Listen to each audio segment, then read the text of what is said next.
मौसुमी आसवा सांगरे केते सबु स्वप्न को गुंथि पकेला नवघन।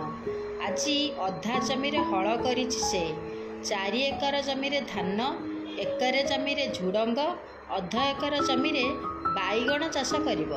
फसल भल हेले मीना पाई एथर सुना चेन टे किणिब। ता सांग झील मानकर सुना चेन देखी ता माँ आगे फुसुरु फासर होई कहूथिबार केते थर शुणिछि नवघन।